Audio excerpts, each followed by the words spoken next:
Good evening, ladies and gentlemen, and welcome to race number 22, the final race of the season and the last race of the chase here at Homestead, Miami. And with me tonight, as usual, is Jonathan Hancock. How are you going, Jono? I'm doing all right, Carl. I had to fix some internet issues early to get onto the stream, but how are you going? Not bad, not bad. It is finally here, the last race of the season. It's been a long one, 22 rounds, and we've had a few ups and downs through the season, a few heartbreaks, and some very happy people as well. And of course, this is the final for the chase. So this means we have 4 drivers for contention tonight: Matthew Kloet, Josh Michelmore, Matt Danson, and Michael Scurlock. And yeah, we're going to get the champion tonight. Who's your bets on, Jono? I'm going to go with Scurlock. MFR have been doing pretty well lately, so I feel that he could have a good win. And it's going to take a win here tonight, I feel, as we saw in real life NASCAR just over the weekend to win the chase. Yeah, that is it. And with Scurlock, of course, he is the illusion driver, not MFR. That's Mr. Kloet. We did see, of course, the winner of the race getting the win in the actual series, and it's been that way for every race of since the whole sort of chase sort of concept, since this sort of real concept came in NASCAR. I've honestly got to put it towards Danson because he's been so strong all season, and it's going to be hard to bet against him. But it is anyone's game. That's the whole thing. These 4 drivers, any one of them can win. And last week we saw some big scalps getting knocked out, mainly with Martin going out of the chase, and that was a huge loss. Last year's champion out of the contention for this season, so anything can happen. It's not set by all circumstances. It's not set for sure. No, that was an unfortunate set of circumstances there last week that knocked Jason out. It was indeed, but these things happen when you race. So qualifying is underway for Miami. The Homestead track is it's not one of the hardest tracks to drive, but it can catch you out pretty easily. Mainly turns 3 and 4 I tend to find are the hardest for myself. I always get caught out on that final turn, running a little bit too high and then just giving the wall a little tap. Yeah, well, you're probably going to see 2 lines here tonight, low down and high up against that wall, as we saw in real life on the weekend. Yes, and will we see any 4-wide racing? That's going to be the interesting thing. That was a pretty amazing sight when everybody was trying to go 4-wide down the straights, and a bit of a hairy thing to do here at Homestead because it is such a narrow track. Yeah, any driver, you don't like being that inside driver.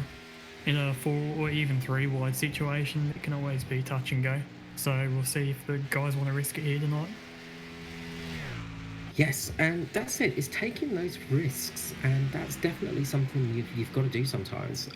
Running the high line, of course, does give you that little bit better exit speed sometimes, as we see the cars going around for qualifying at the moment.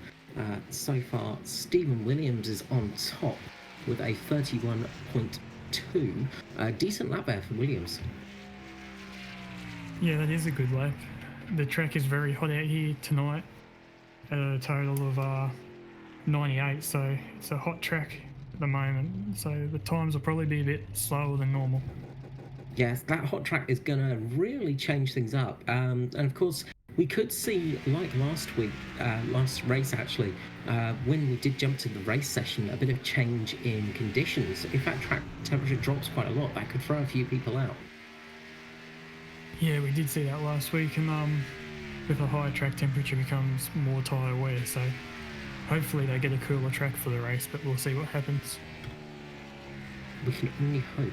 Nick Hustlander there, setting a fantastic lap and getting himself up to the top with a 31.175. Absolutely brilliant lap there. Yeah, that is very quick.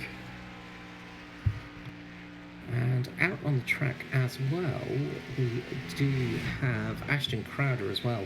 And Ashton Crowder is going to be supporting on probably his friend Danson, giving him a bit of support, things like that. And again, Crowder's another driver that has some good speed to him. We've got some very fast drivers out there. Of course, the big thing is tonight is you don't have to win the race to win the championship. So we could see some wild cards coming up here for the actual race win. Yeah, there's a few drivers out there. Well, a lot of the drivers now don't have anything to risk, that they're not in the chase, so they can go as hard out and risk wrecking a car in their race. They don't have too much to worry about. As Crowder looks like he's aborted his lap there. We have got out on the lap though, Mr. Scurlock in the 350. So Michael Scurlock's just coming out, just exiting the pits now. One of the other things about Homestead is the entry and exit on the pit lane here can be very difficult to get because it's such a narrow little road that you have to go down. Yeah, it's quite a difficult one. It'll be easy to lock up and spin around here tonight if you're not careful. All it takes is one little tap of that grass and your rear end is going to be overtaking you very quickly. Yeah, that grass is very dangerous stuff in these high-powered cars and when you're on the brakes. Yes, and that's the thing. If you sort of lock up or anything like that, you're going to have a big accident because the walls as well are very close. On the sort of turns, you've got quite a lot of runoff area, but along the start-finish straight and back straight, it's quite a narrow track, this one. Yeah, it is just, it's deceiving, you know, it looks really wide, but it is a narrow track, surprisingly. And Scurlock just sets a time of a 31.067, getting right in there. Josh Michelmore just behind him actually is just a 31.86. Very close times between the top drivers there. But Scurlock's currently got it for this moment. Will he be able to go a little bit faster on this second run maybe? No, not by the looks of it. No, just that bit slow. It looks like those second runs are losing a little bit of time. It's that first run that counts. As Michelmore comes across the line, and again, doesn't improve. Is actually lost about 0.2 of a second on that second lap. So obviously, tyre drop-off is quite a big thing tonight. So we might see quite a bit to do with the tyre drop-off as everybody starts flying out of the pits for their qualifying laps. Yeah, people are trying to wait towards the end to see if the track cools off at all, but it doesn't look like it's cooled off at all. No, and you never know, you might get a cloud to help you out, things like that, but it's a pretty blue sky out there tonight. As Danson comes around and starting his qualifying lap, we'll see how he goes and see where he can pop it up there tonight. As Danny G sets a decent time to put himself into third as well. So it looks like sort of track has got a little bit faster maybe from the start of the session, as Danson does pull out of this lap. So Danson's pulled out of this one, and he's going to be starting from the back of the grid, it looks like, sort of towards the back. So he's pulled out of this session. So I'm sure he won't mind that challenge. No, and sometimes, you know, it's a bit safer starting from the back of a grid because you sort of can avoid a few accidents. So let's just quickly run through our positions here. So Scurlock managed to pop it on pole with Michelmore in second. Danny G third with Nick Hulsander in fourth place. Foster in fifth with Jason Martin sixth. Seventh is Riley Curtis with Dave Douglas eighth. Ninth is Stephen Wiliams with Matthew Kloet in 10th. Of course, Matthew Kloet, another chase driver. Norman Clark 11th. Phil Otto 12th. Danny Stevens is 13th with Tristan Koch 14th. Neil Parson is 15th with Michael Latterer in 16th. 17th with Jake Maloney with Braden Madden, Ashton Crowder, and then finally Matt Danson at the sort of rear of the grid. So we'll jump to our highlights package from the last race and get ready for the beginning of the actual race itself.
wishing him luck. And welcome back, everybody. And we are just finishing off the practice session. And as you will have noticed, there is a bit less light on the track now, as we are transitioning into the evening, and that has made a big difference for track temperature. We're down to 27 degrees for track temperature at the moment, Celsius of course, almost a drop of 10 degrees Celsius, so a huge change in the actual temperature of the track, and that's going to make a big difference for the race itself. Yeah, we'll probably see a lot longer tyre life news. You said we're transitioning from afternoon into night, so we'll see some pretty flames and some stuff happening off the cars later on. Yes, and not so much on NASCAR, of course, because you don't really see the brake calipers glowing that much as they brake. Jake Maloney there just having a huge crash in practice. Hopefully we won't see that in the race. But we will see some nice shots of the old exhaust lighting up, and the safety car's got its headlights on, ready to go. So we'll just run through the starting order again. And once I actually get up the right part,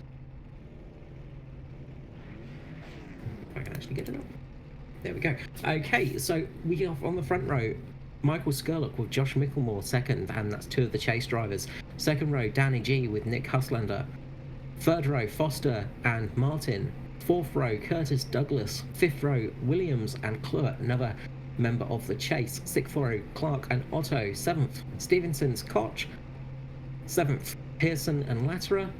Eighth, Maloney and Crowder, and then right at the back of the field we have Danson, who aborted his qualifying lap at the end of the session there, wanting to obviously start at the back, which is a common practice of his. He likes to be at the back of everybody, behind all the guys, and sort of working hard to get in front of them, and sort of working hard to sort of put some action in behind them as well.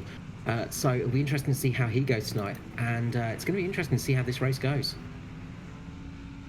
Yeah, Danson's very good at the long run game, and I guess also the mental game. When you're a driver, it takes a bit more to run those longer stints mentally, because you got to keep the car under control as tyres are falling off. So it'll be interesting to see how he goes from the back. Yeah, and it's something that he is very good at, is keeping those tyres in a relatively good condition, doing those longer runs. If we get a lot of green flag running tonight, we will probably see Danson striving out here. One of the big things, though, is you've got two of the chase drivers at the front. Scurlock managing to pop it on pole, brilliant job by him, and Michelmore beside him. Both very fast drivers, very quick at their game. One of the big things for Michelmore, though, is of course he has his teammate in Danny G just behind Scurlock, and then Martin a few positions behind him. So the Mitch Motorsport boys are pretty good. And we are going green, and green we go. Great start there for Scurlock. And yeah, brilliant start there for Scurlock. He got the jump on everybody. Michelmore's just dropped back a tiny bit. Looks like everybody's got away well. And we are racing for the last race in the chase series for the E53 ANZCAR Cup. Yeah, as you can see, the two teammates instantly link up there behind in second and third. Yeah, we did see in practice earlier on the Mitch Motorsport boys working well together, working very hard with each other in that sort of toe positions, working well with working with each other in that respect. So I imagine we're going to see them working well together as Jason Martin is just catching up now to Danny G. So those Mitch Motorsport boys are in a good position at the moment, all three cars at the front of the grid. Well, as we saw last week, that can work out very well for you, as long as nothing happens. And we'll have to see how this works out. They're obviously going to be working hard to try and help Michelmore get this win tonight, I imagine. Yeah, and we've unfortunately seen Nick move from fourth all the way back down to the end of the field due to technical difficulties at the moment. He was having a few internet interruptions there by the looks of things. Yeah, so a bit of trouble for him, obviously, on his end, which is never a good thing. Just trying to see, because he's not one of the Australian, New Zealand drivers on the actual club forum, so he might be in a slightly different place. And looks like Crowder's having some trouble as well. Both those boys look like they're struggling out there tonight with possible technical issues on the old internet side of things, which of course is an ever worrying thing. They've dropped back down quite a bit. Yeah, well, even up here in Queensland, we're having troubles with bushfires being around with internet, so who knows, it could be that type of stuff. Yeah, so the good old Australian internet does not work well for anybody outside of Australia and works worse for anybody that's inside of Australia as well, which is always fun. The race is starting to settle into a little bit of a rhythm here. Everybody's sort of running pretty calmly out there, sort of running that midline as they're going through.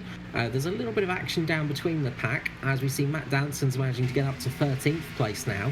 He's starting to climb his positions up, and now he's just behind Jake Maloney, so he's going to want to try and get himself up to the front of the field as quickly as possible, get some racing in here, and get past a few of these drivers. Yeah, Danson's doing very well with only a few laps down here to get that far up the field. Yeah, it's a common tactic for Danson. He does like to start at the back and really sort of work his way through the field.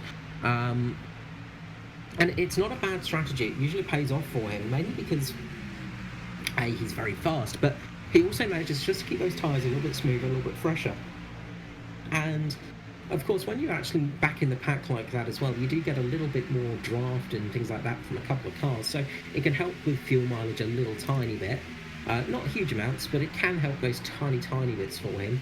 And I imagine he's starting to think about what he's going to do for the rest of this race now. Yeah, there's someone who's not in the chase and is doing all right is Mr. Edward Foster there, so he's in P4 as of the moment. Yes, and I imagine the Riley Curtis design team, so Foster, Douglas and Riley Curtis, of course, they're going to be wanting to get a good result out there tonight, because it will be the end of an era for those guys. They're going to be wrapping up shop, so they'll want to try and go out with a big bang. But at the moment, right out in front is Scurlock, and he has got a decent bit of a lead going for him, managing to pull up a nice bit of gap over Michelmore behind him. Yeah, he's got just over half a second of a lead there, so that's quite good for him. He'll be thinking about maybe slowing down a little bit and savouring the car that's such a big lead. Well, that's the thing, you don't have to push quite as hard when you're out in front like that. You can relax a little bit, and you don't want to relax too much, of course. We've seen a few drivers come away and lose places because of that. If you relax too much, you tend to go out of the rhythm and have issues. But he's just going to be settling into sort of decent pace, getting comfortable with the car, getting comfortable laps, and not having anyone in front of him, of course, means that he's just going to be able to have a little bit more confidence as well. Not that it's going to be causing too much difficulty for Michelmore, but everybody behind him can start running into sort of slight temperature issues, and of course you get dirty air and things like that. But with this race, as it goes into the night time, it's going to get cooler and cooler as we go on, so shouldn't be too much worry with temperature out there tonight, but it's definitely preferable to have a bit of clean air sometimes. Yeah, well, with this aero package, we see the big piece of plastic over the front of the intake, or intercooler is the correct term, to help the aero these cars, so there's a bit of heat in those sometimes, but yeah, like you said, with it being night time, there shouldn't be any trouble with that. No, and we actually saw in the real world series, I can't remember who it was now, but one of the drivers had a big problem with heat and the engine ended up going pop on him. And it's something that can happen in these cars because they have got very limited area for aero and stuff like that. They're designed to run with each other, but if you run too close, you are going to start picking up the exhaust from the car in front, and heat can become an issue quite quickly. As Danson is carving his way through the field, now up to 10th position. Yeah, that was due to too much tape put on by the team in real life there. And here in ANZCAR, it's a fixed series setup, so you can't add tape as a driver to this setup, but in open setup races, you can easily cook the motor if you put too much tape on. Yes, and millions of dollars spent on developing these race cars, and a way to make them go faster is a bit of duct tape across the front of the car. Makes a big difference. Yeah, it just makes it a bit more streamlined. And we see a lot of cars, when they have accidents in touring cars, you know, they use duct tape to shut the doors if they're having trouble with them hinging, or latching, I should say, sorry. Yeah, the good on 100 mile per hour tape that does hold on past 100 miles per hour, of course. It's amazing stuff, and I've seen it on a fair few race cars, even on a couple of single-seaters I've seen it be employed, and it's amazing how useful it can be in a race. Endurance racing, of course, and touring cars tends to be the main use of it, so, you know, if you know there's going to be a big touring car or endurance season starting up, make sure you put shares into duct tape. Yeah, as we see Scurlock just over a second there in the lead. Yeah, he's not holding back tonight. Scurlock has been fast all evening and all day. With the actual practice session, he was very quick in that. Qualifying, obviously, very fast as well. Michelmore was not far off of him, but looks like Michelmore at the moment is just sort of holding back a bit, not pushing too hard.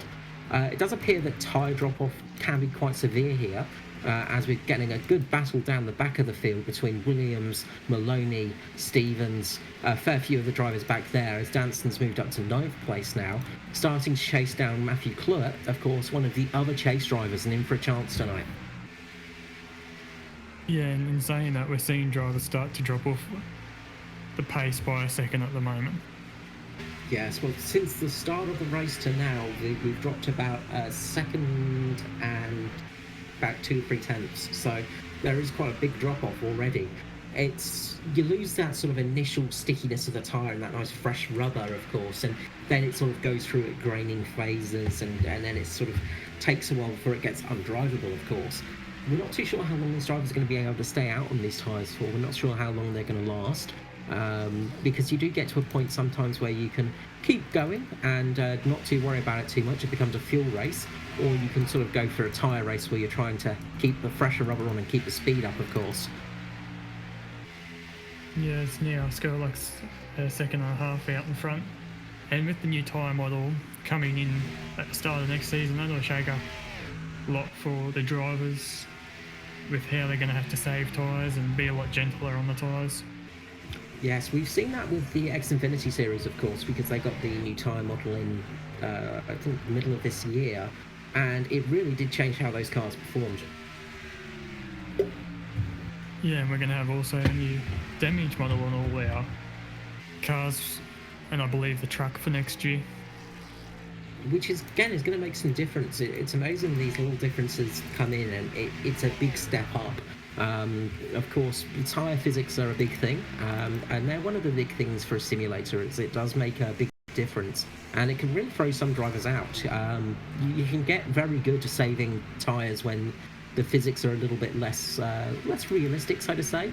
But when it comes into a different model, a different change in how they work, it can really throw out your driving style. And sometimes you'll see a few people gain a bit of speed and a few people drop a bit of speed just because of that change of the physical aspect of it.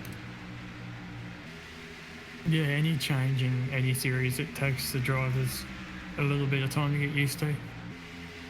And we see Danson just got past Kloet there. He's up to 8th place now, so really climbing up the field. Looks like Kloet's just going a bit further on the outside, keeping that outside alignment for the time being. Down we go a bit. It looks like Martin's dropped off a little bit from the start. He's now behind Foster, who's having a great run up into 4th place now. Riley Curtis just behind him, battling with Dave Douglas as well. So the RCD team are having a good drive. A few different liveries on those cars tonight, I think, paying tribute to past designs, things like that, which is always nice to see. Douglas in the lovely baby blue car with the orange markers on it. A little bit of a different colour for him. But now we've got Matt Danson coming up on Curtis, so he's really starting to climb up and chase these guys. As we see Danson pass for another spot there.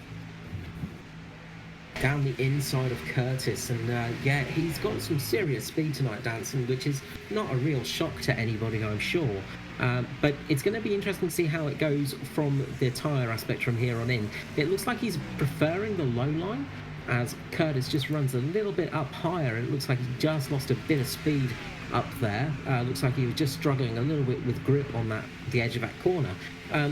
It's going to be interesting to see how he goes as we go through, but Danson's usually a guy that's very gentle on the tyres and manages to get the most out of them. But probably the biggest bit of news at the moment is Scurlock, who is incredibly far ahead, 2-second lead now over the other guys. He's going to be running this race to go green, I imagine.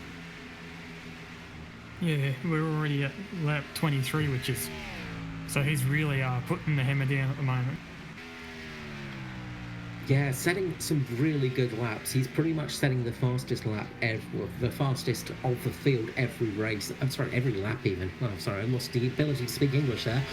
He's setting the fastest lap of every lap so far of the field, and by quite some margin as well. He's around about a couple of tenths faster than everybody else as we go through these laps.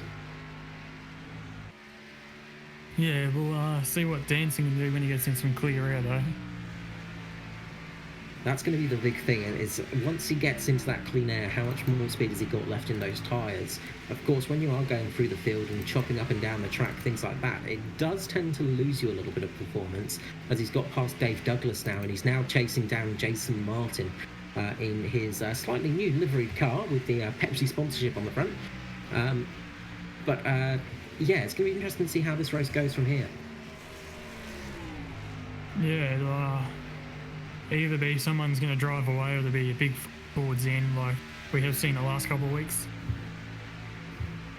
Yes, well, we see it's pretty much been every race this for the chase so far has ended with a bit of a controversial finish, and a few drivers sort of going really hard at the end. Will we see that again tonight? I imagine if it's a couple of drivers for the chase victory, they're going to be going all out for it.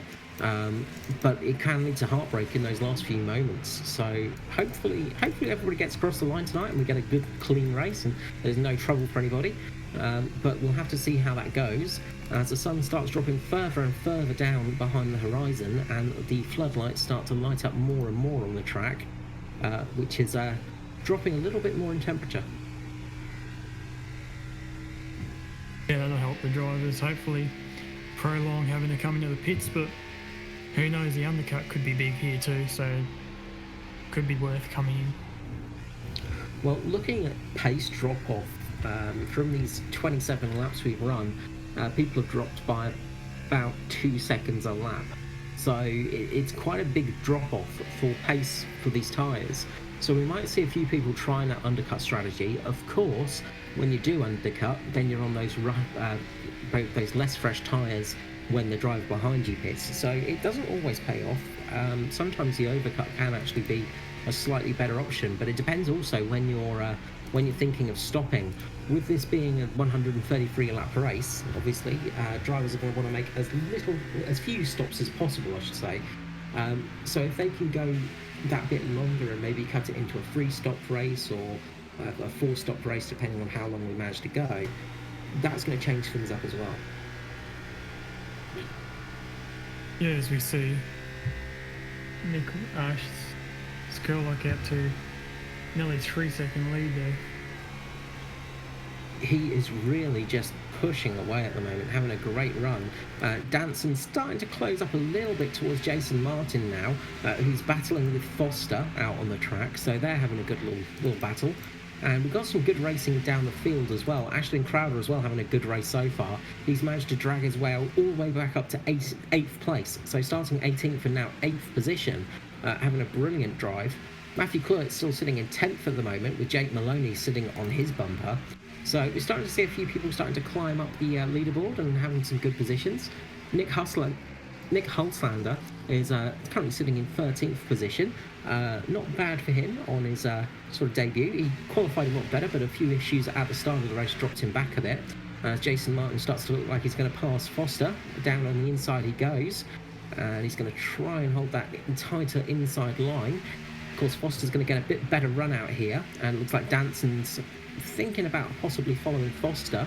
As Martin starts to play the defensive game as well now, attacking and defending at the same time. Yeah, that's always hard as a driver because you've got to block and try to make the pass. That's it. It's a very tricky skill to learn, and it's something that I don't think any driver has purely mastered. It's just one of those things that is a little bit harder to do sometimes, and it's like rubbing your stomach and patting your head. It's not impossible, but it's still very tricky to do, and you're still going to make the odd little mistake doing it.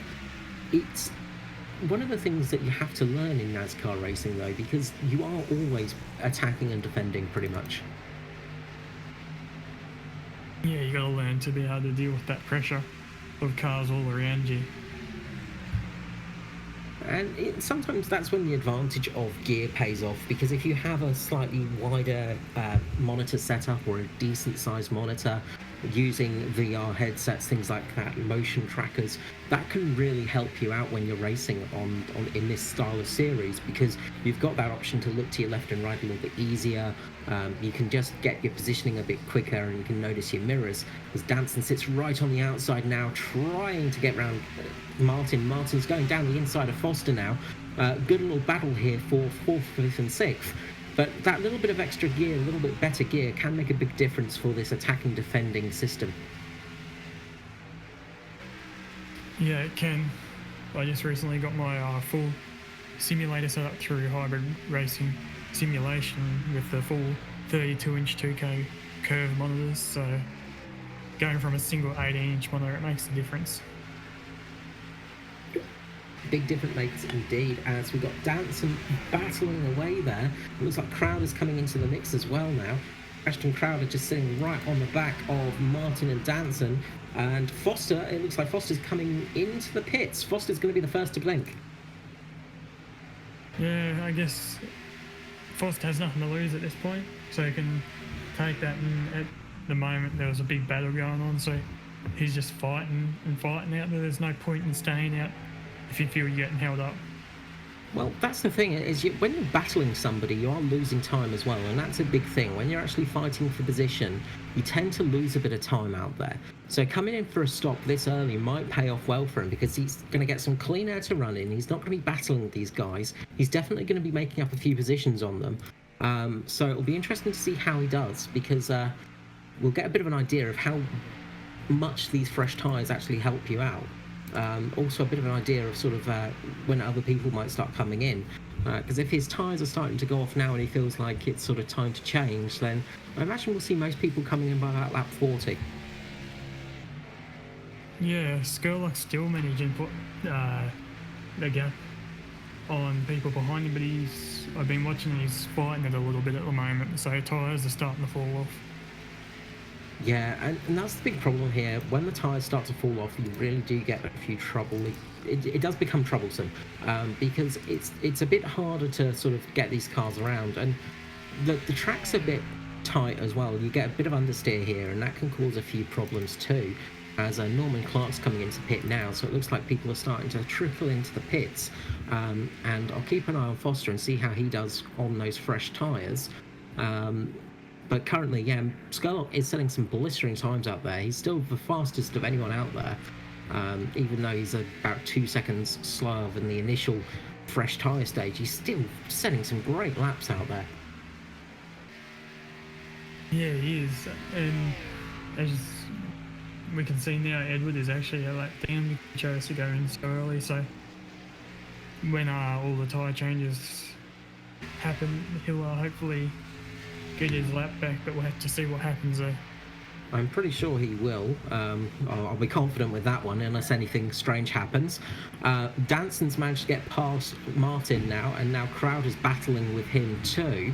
But Foster's just set a lap time of a 31 dead on that sort of out lap, sort of first sort of lap out there, and we'll see how he goes on these laps on these newer tyres, these fresher tyres. As we see Norman Clark go in the pits, sees the second driver to blink here tonight. Yes, and a few more stopping now. Parson, Koch and Latterer are all in the pits as well, so everyone looks like they're going to start trickling in pretty soon. Might be a bit of an issue for Norman. He's being put 2 laps down, so I don't know if there's some type of issue going on there or what's happened. No, he was a bit further down the field though. It's quite a long stop here as well. That's one of the things with this track, because it's such a long entry and exit, being very tight as well. I imagine he's probably lost a bit of extra time just because he was a bit further down the field. So I would say that's possibly it. We'll have to see how that goes though. He has just got past Koch and Latterer though, so he's starting to gain his positions up, as Riley Curtis has come in the pits as well now. So yeah, we'll see how this goes, but I imagine Foster's going to get a few positions up here, Interestingly, though, the actual speed out there at the moment is quite a bit slower than at the start of the race. Foster's sort of fastest lap out there was about a 31, about a 31 dead, which is still a couple of tenths slower than the best lap. So obviously losing a little bit of speed out there at the moment as the track cools down and things like that. You'd expect it to go a little bit faster maybe, but we'll see what happens as this all shakes out. Yeah, Scurlock seems to be holding that just about 3.5 seconds lead back to second pretty easily at the moment, so he must be pretty happy with where his tyres are at the moment. Yeah, he seems to be really managing this this car for the time being, getting some really good times out there and just pulling out that lead more and more. Danson's just still battling with Martin at the moment. Martin's still having a bit of a battle with him as the 53 of Foster is just coming up to those guys now and just unlapping himself on those cars. So he's definitely gained positions from that earlier pit stop. I wouldn't be surprised to see Foster possibly even in the lead once everybody else comes in to stop, as Kloet has come in as well now. Sorry, not Kloet.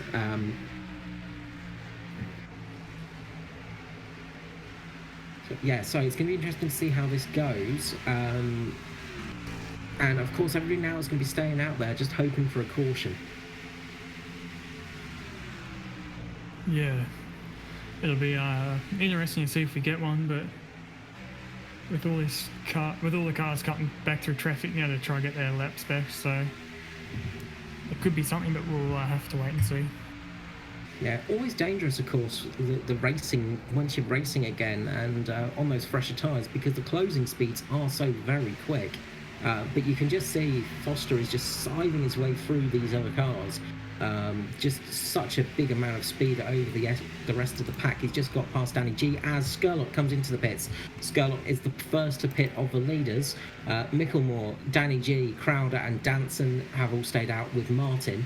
So Scurlock's coming to the pits now, and now we're going to see what starts to shake up. Yeah, just got to make sure he hits his marks and gets in the box okay. And that's what's a hard thing to do. It's never easy, and it's a big skill for people. Stopping a race car doesn't sound like the hardest thing in the world, but it is tricky sometimes. And looks like everything went well for Scurlock. Stop there, he got into the pits nicely. Everything seems to be going well for him as Jason Martin is next to blink into the pit stops as he comes in for some fresh tyres. But now we have Josh Michelmore leading the race, with Crowder second, Danny G third, and Danson in fourth place. Crowder has got some serious speed out there at the moment, though. He's really climbing his way back up this field. Yeah, he's done really well to come from 18th all the way back up to second.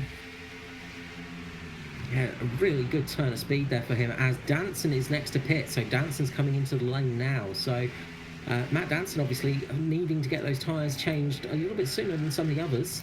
So it looks like Michelmore's holding on to the tyres quite well out there at the moment.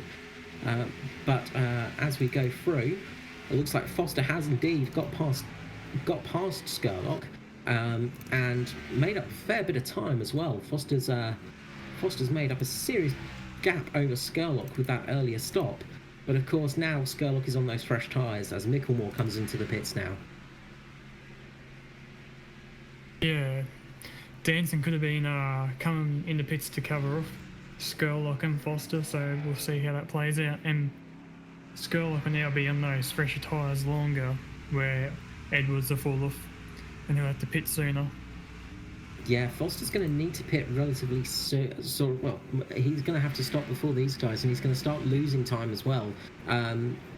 Just a bit of an idea on pace between the two. Foster's last lap was a 31.75, while Scurlock was a 30.9. So almost a second faster now, Michael Scurlock, on those fresh tyres. So don't expect to see Foster leading for too long, but he has got a fair gap between himself and the leader now of almost I think about 12 seconds or so. Sorry, just looking down my order list.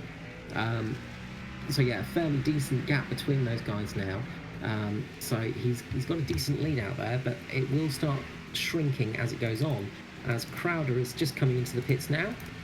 That leaves Nick Hulslander out in the lead for the moment, but he's stopping as well.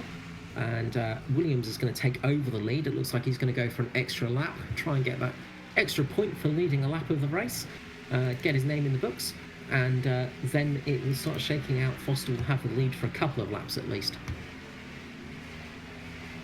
Yeah, so good call by Foster, at least for the first half of this stint. We'll see how the second half goes.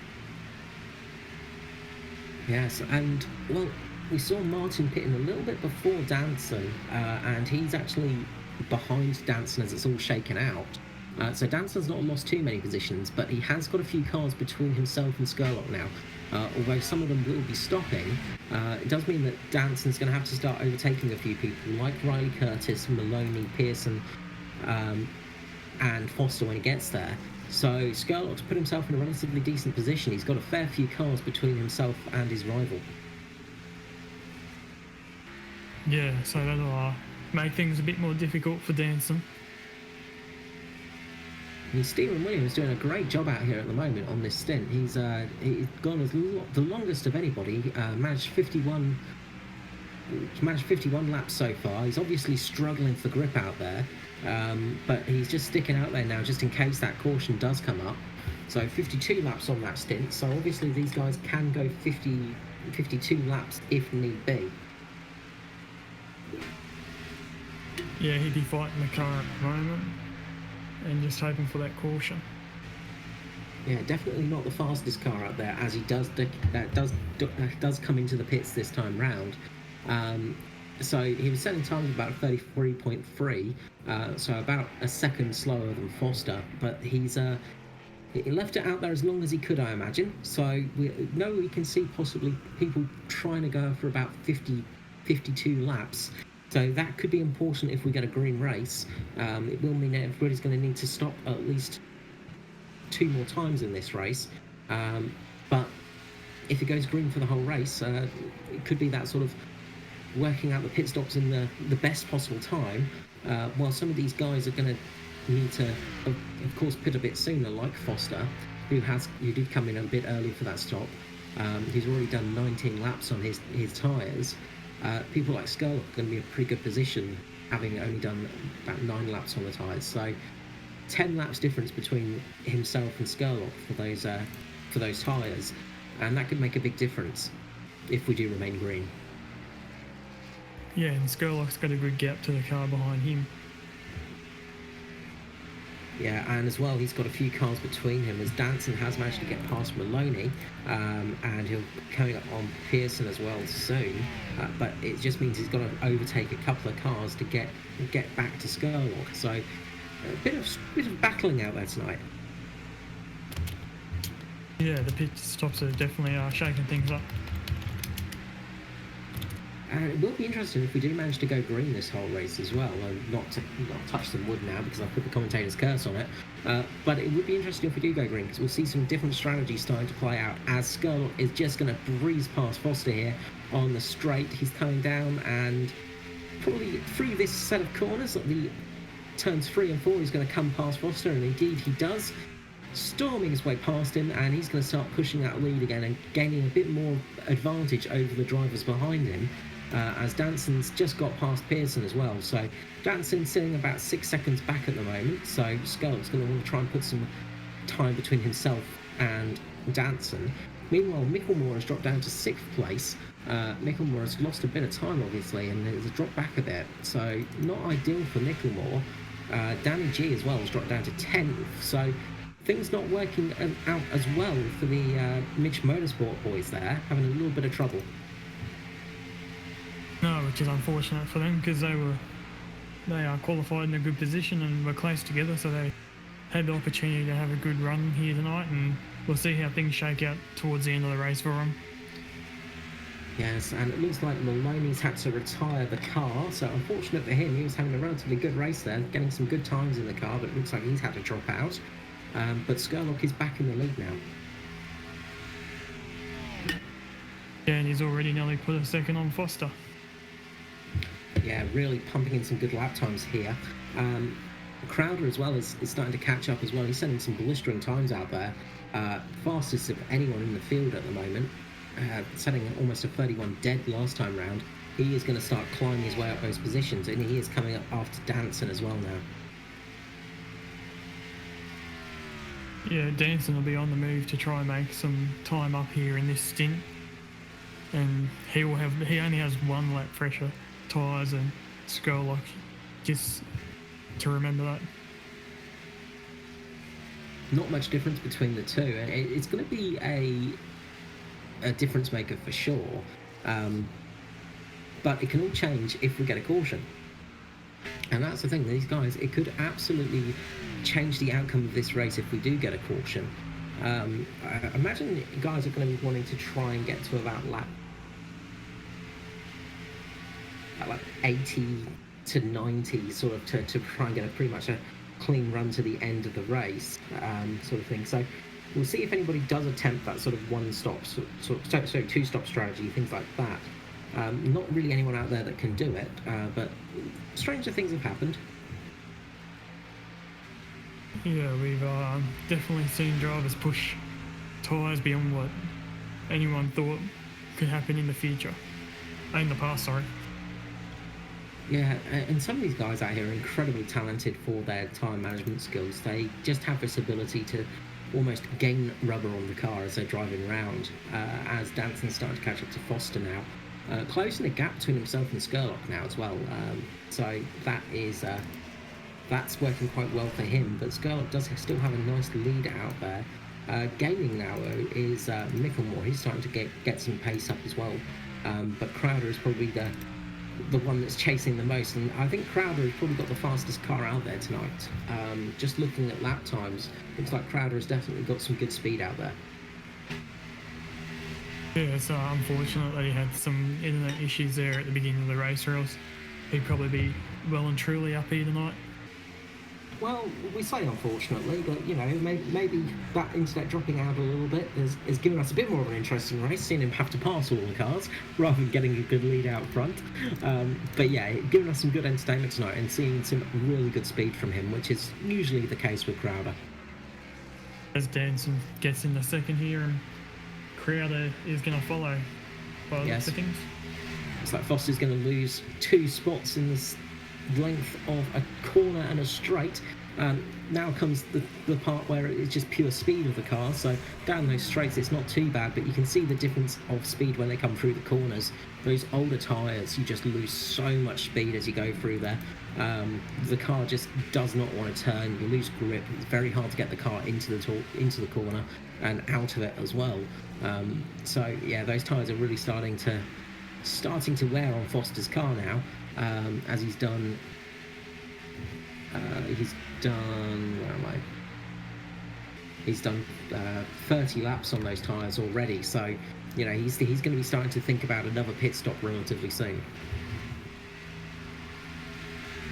Yeah, if you've ever driven a NASCAR in the simulator, it's like you feel the sensation of overdriving and underdriving start to really wear away, which is where the car will push up towards the wall, then as you're coming out the corner it'll flick in the rear end and try to get away from you. And it's one of those things that's very hard to control. Again, another thing that we say about these NASCARs and oval racing is it is very tricky. And being able to drive on a car on more tyres on an oval, you're doing speeds of up to 290 kilometers per hour at some stages on these tracks. Being able to get that turning right, being able to get that car positioning right on those old worn tyres that just want to slide you into a fence post, a bit like driving on a runny egg, is a skill that few people possess, and it really does separate the boys from the men. You can see those drivers that have that extra bit of pace when they're able to drive on those worn tyres. As Crowder gets past Danson as well. Crowder is having a fantastic drive out there tonight. Serious speed from him. Yeah, he's actually starting to close the gap on Scurlock already, so this will be interesting to see how this plays out. And of course, Scurlock, he's probably not going to mind if Crowder gets the win tonight and gets past him, but the big one for him is keeping Danson behind him. That's going to be his goal tonight. He doesn't really have to battle Crowder. It would be nice to get the win as well as the championship. I am sure he would be happy for that, but just being out in front of everybody else, that's what he has to do, just finish ahead of those drivers in the chase. He doesn't need to worry about anything else right here. And of course Danson, he has to finish as well, he has to finish ahead of those guys too. It's not like the last few races where the chase has been set in and Danson's just been able to have fun out there and not worry too much. He has to finish ahead of these guys tonight or he loses the championship. Yeah, Danson will be hoping Crowler pulls him through with the draft and drags him up towards Scurlock there and maybe fight for the lead and the chase here tonight. He's definitely going to be wanting to, but it looks like he's dropped off from Crowder's wing, so he's lost a bit of time there, and he's not getting sucked along, so that's the main thing. He's not sort of getting that beneficial suck effect from Crowder, so Scurlock's going to be pretty happy about that, I'm sure. And he's having a pretty faultless drive out there tonight. He's just doing what he needs to do, Scurlock. Fantastic drive in the qualifying session. He's been fast all night, fast through the practice sessions, as it's well and truly night now, of course. The sun has disappeared from us completely. The floodlights are lighting up everything. And the track temperature starts to creep down, as well as the air temperature just that little bit. But Scurlock's driven a pretty good race so far tonight, but we're not at the end at all. We're only on lap 71 out of 133 now, so fair few things that can still happen here. Yeah, definitely. As we see Crowler continually closing that gap up. And just having a little look through the field, everybody's pretty spread out at the moment. The good little battle between Kloet and Douglas at the moment in 9th and 10th. As Dave Douglas comes down the inside of Kloet. Kloet's been having a pretty good race tonight in that sort of 10th spot, which is Dave Douglas's favourite spot, of course, place number 10, where he usually finishes. Hence why his car number is 10 as well. He must like the number 10, I think. But a good battle between those guys. Kloet just running up a little bit high there, and I think he actually maybe just touched the wall a little bit. I'm just going to have a look back at that. He got very close, and he's got a little bit of a ruffle on his car. Don't think he touched it on that lap around, but he's definitely had a little bit of contact somewhere around the track on that right front. Yeah, and that could be affecting the aero just slightly. It's amazing how much difference a little bit of crumbling can do on a car for aero. These cars, of course, are designed to go their best when they're all nice and sleek and slick mechanically, aero and things like that.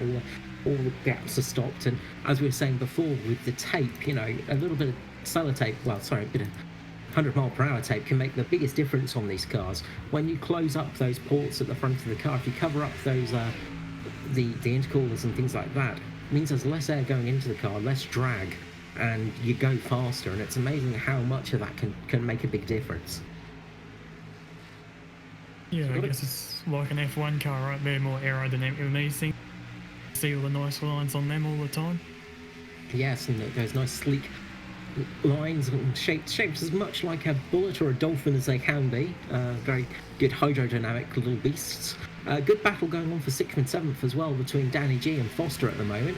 Those two are having a really good battle out on the track, working very hard together and battling away for that 6th and 7th spot. As it looks like Douglas has pulled away a bit away from Kloet now, and is holding position. At the front, meanwhile, Scurlock is still leading, Crowder behind him, and then a bit more of a gap between himself and Danson. So Scurlock's managing to hold that position, and setting relatively similar times to Scurlock. Scurlock, Crowder, and Danson are setting relatively similar times. Although Danson has started to put the hammer down a little bit, so he's going to be trying his best to get some speed up there. Yeah, Danson's been slightly closing ever so slightly these last few laps. And of course we're getting into those sort of later steps now, so we're going to start seeing that second set of pit stops starting to come into effect as Hulsander comes into the pits now. So he's coming into the pits and he's overshot his box, unfortunately, and in the Camry there he's overshot his point and made a bit of a pig's ear of that pit stop, unfortunately for him. But he's the first of the guys to stop, but he stopped relatively early actually. He'd only done 23 laps on those tyres, so he's stopping a little bit earlier, possibly trying to get a little bit of the undercut again, just trying to get himself up a few positions, get himself a few spots with those fresher tyres. Because now, of course, you only need to make one more stop to get to the end. Yeah, and maybe he drove the wheels off the thing earlier in the stint, and that cost him now later in the stint. Because it's a long way home on one set of tyres. It is. It looks like Huslander has actually retired the car, unfortunately. So that's his night over and done with. Not the greatest race for him, but he showed some serious speed in qualifying, managing to get 4th place in the qualifying there. Really good job for him. Good sort of good debut sort of to the series. Unfortunately, it didn't carry through to the race. But catching in the race is Crowder, who's only 0.9 seconds behind Scurlock. So he's less than a second behind Scurlock now. Yeah, and Danson just on that 3-second mark too, so he's making a little bit of ground here and there. Yeah, getting some good ground on the cars. Of course, Scurlock's tyres are going to be a little bit more worn than those around him. Crowder, of course, stopped a bit later than everybody else, so he's got about 5 laps on those fresher tyres. So that's going to make a little bit of difference. But it's going to be interesting to see how this shakes out and who's going to be the first one to stop of these leaders. I imagine we'll be seeing Foster come into the box pretty soon. Won't be long until we see him coming into the pit lane.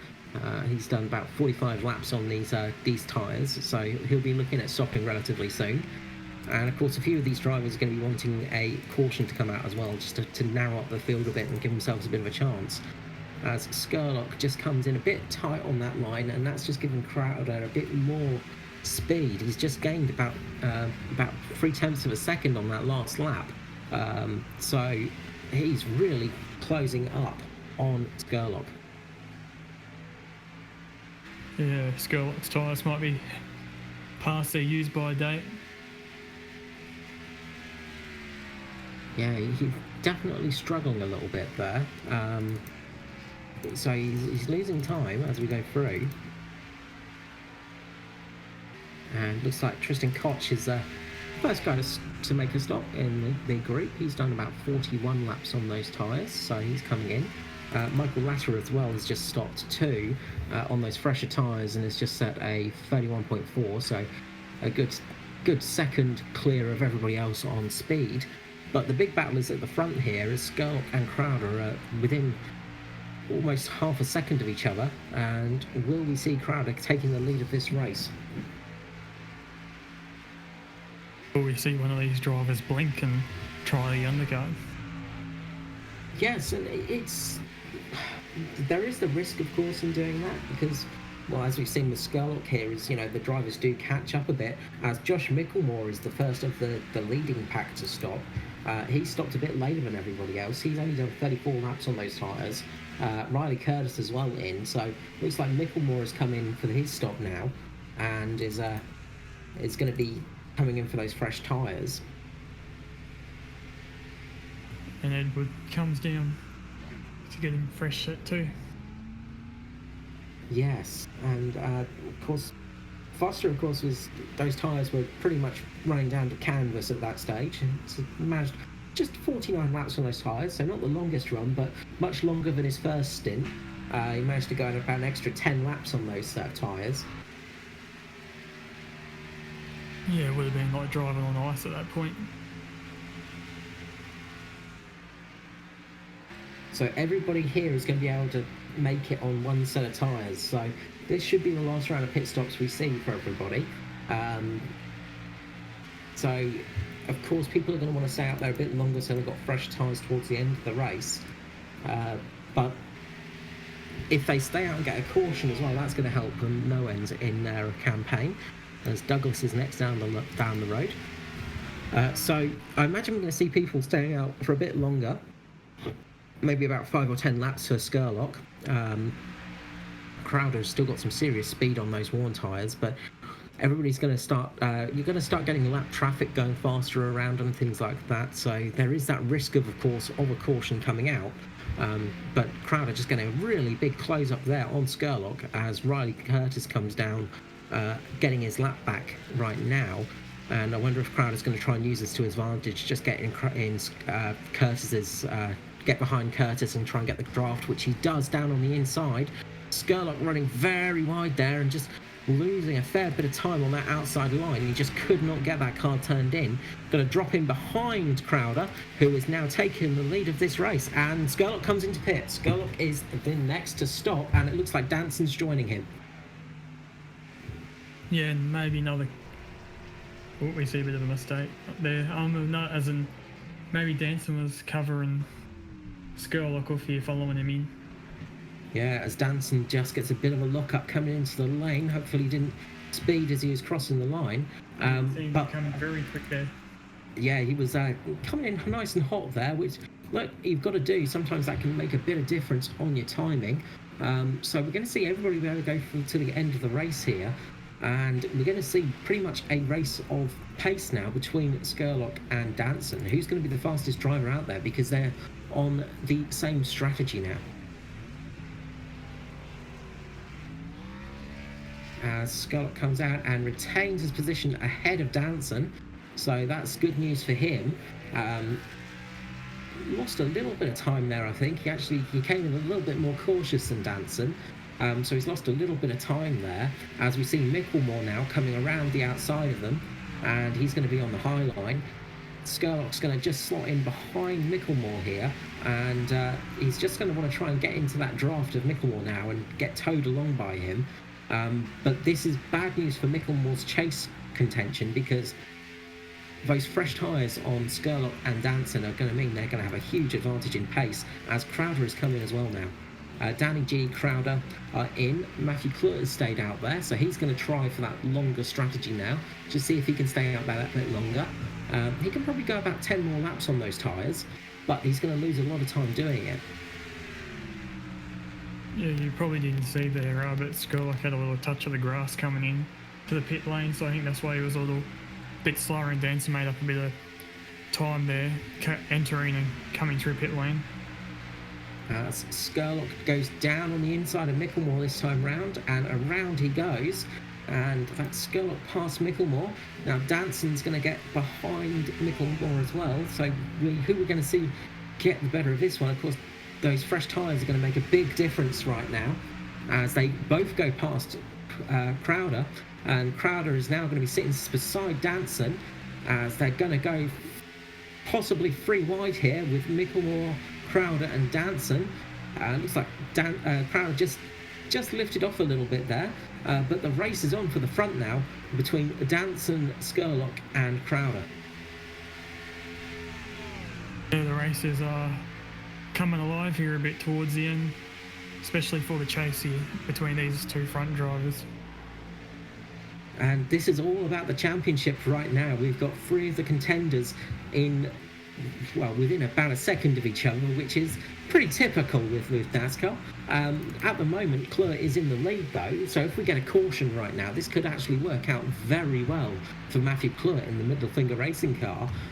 He's going to be really praying for one of those to come out, because this could really help his contention come alive, because he's got to stop again while these other guys are pretty much home and dry now for the rest of the race.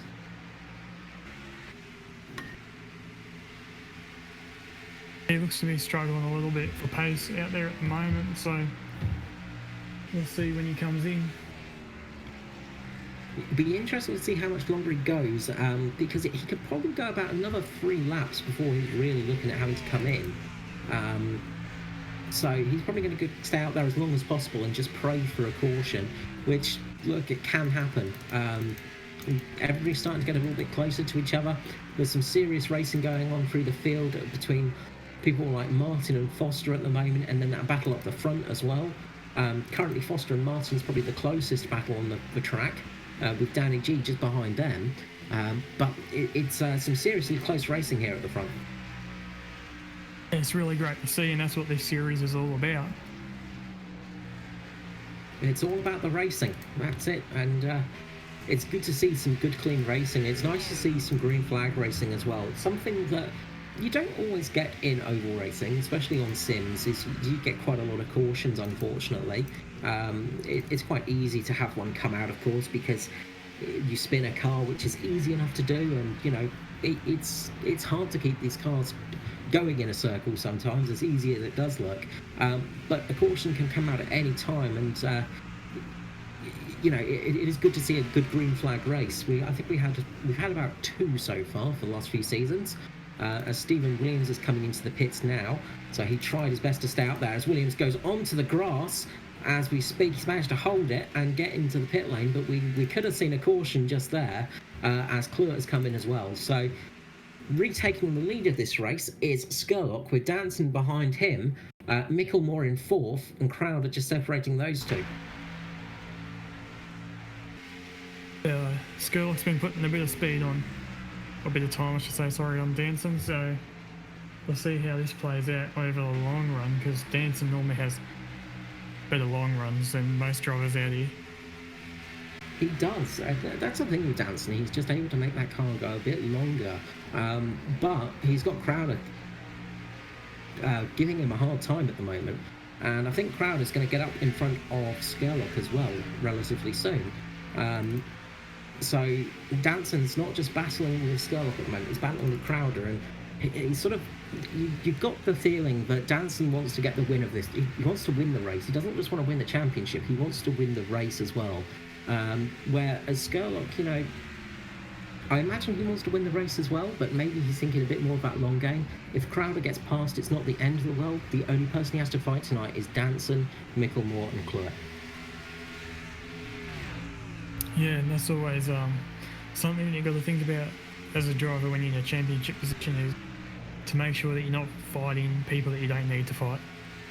It's the hallmark of a champion, really. I'll use a Formula 1 driver for this example, but Max Verstappen is extremely fast. There is no doubting his speed, but he's not really got that consistency a lot of the time, as Crowder gets very close to Scurlock there, trying his best, as Phil Otto now just getting lapped, just puts Crowder behind him. Crowder just getting a little bit of that aero suck, trying to get up a bit closer, and this is also allowing Danson to get a bit closer as well. But Scurlock now battling Crowder for this win. But people like Verstappen, they tend to take a few more risks than people like Hamilton. And you tend to find that the drivers that take a few less risks sometimes are the one for the championships. As Crowder goes down and past Scurlock, down on the inside line, Scurlock should get a bit of a better run off the corner right now. But it looks like Crowder is going to get this position, especially as we go through the next set of corners. He's going to have that slightly lower line. It looks like the outer line has got the speed on it still. But great battling for the front here. And Danson would be loving to see that in his windscreen, drivers fighting in front of him, that giving him a bit of time to catch up. That's it, because when you're battling, you're losing time generally. It's very rare that you'll have a battle on the track that actually keeps you at the same pace as everybody else. They're losing the 3 T's. Time, tyres. And temperature, of course. Yeah. That's the thing when you're battling, is it's pretty hard on the cars. As Scurlock's given good position here, keeping Crowder behind him. Crowder is going to be itching to get past.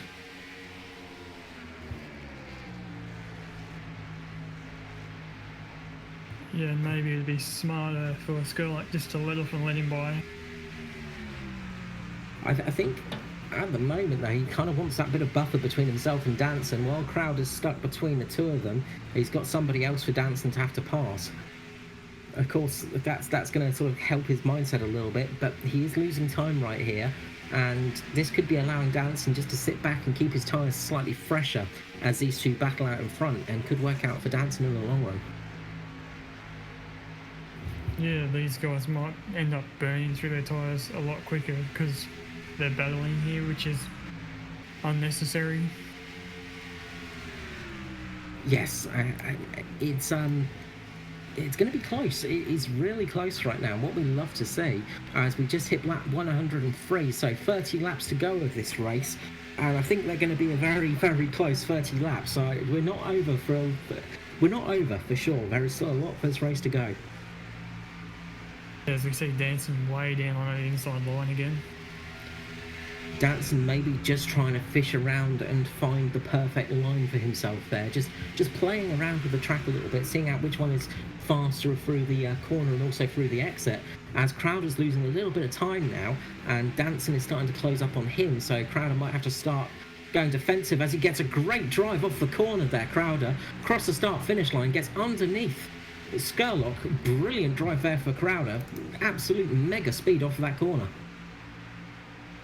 Yeah, he took that high line and he got the better drive of it out the corner. And that's what we've been seeing. That high line does give you better drive off the corner there, but it almost looked like Crowder was driving a different series of car for a moment. He just had such a launch off of that corner, making a fantastic move there, and now this has left Scurlock in position for Danson to start climbing all over his behind and try and get through him. We see Danson diving down to that low line trying to get by, and he's got by the looks of things. Danson's still got a lot of grip on that car, especially on those low lines, and you can just see here Scurlock getting back at him on the end of the run on that straight, but Danson's definitely got some speed through the start of the actual turn. With that higher line, it's giving you that better run off at the end of the turn as you come out onto the straight. But with Crowder sitting where he is, Scurlock really can't do too much. He's sort of stuck in the middle as he goes down, cuts in front of Danson there. Brilliant move from Scurlock, giving himself a little bit of extra speed as he comes down the track, down the actual gradient of the track, and it's helped him out a little bit. Crowder's going to get past him again, possibly through this corner, but they're going to start battling with Danson again. Brilliant race for the front here. Yeah, it's turning out to be a really great race as we see Scurlock still battling with Crowder a bit. He's definitely not given up on that position, but now he's got to start holding back a little bit and try and stop Danson, who's just got down on the inside. Danson has got himself in a really good position as Scurlock goes out wide again. Lost a bit of time. He's going to try and cut down. He's got better drive off the corner, much more speed on the straight once more. Danson's going to want to get a little bit of draft from Crowder, but it's not paid off completely this time as Scurlock gets in front. They're getting very, very close through the corner, and Danson's managed to hold on and get past Scurlock. Yeah, so all the way from last to second so far from Danson. Yes, it's interesting to look at the positions because first in the qualifying, first and second were Michelmore and Scurlock. Third, where am I? Yes, so yeah, third in qualifying, Michelmore. Sorry, first was Scurlock, second was Michelmore, and third was Danny G, who is currently sitting third, fourth, and fifth.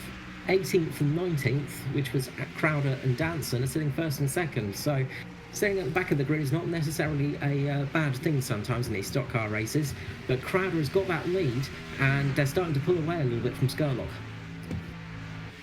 Yeah, I don't know if Scurlock just used his tyres up a bit too much there battling or what happened, but he seemed to have lost a fair bit of pace here. Yeah, he's dropped off that little bit. Just the tyres just giving up a little bit on him and he's dropping down a bit. So losing a few positions now, and he's going to be one of the caution to come out. I think that's his... unless Danson's tyres drop off a cliff or he makes a mistake, I don't think Scurlock's going to have too much to answer with. Yeah, which is an unfortunate end to an amazing drive. Yes, Scurlock can be pretty proud of that drive. He's had a fantastic run this race. He's led most of the laps this race tonight. But sometimes speed is the big difference maker, and Crowder and Danson, their strategy has paid off a bit for them. That latest stop on that first run really helped them out a bit with that sort of better tyre speed at the end of their run. And it seems to be still paying off as Crowder does start to streak ahead in the lead, already 0.7 up on Danson. Scurlock's not giving up for sure. He's still going to be trying his best, but he is losing time on Danson. Yeah, you never can give up as a driver, so he's just got to stick in there and hope that something falls his way or Danson makes a mistake now. Yes, which is, it's a bit of a long shot because Danson doesn't make too many mistakes.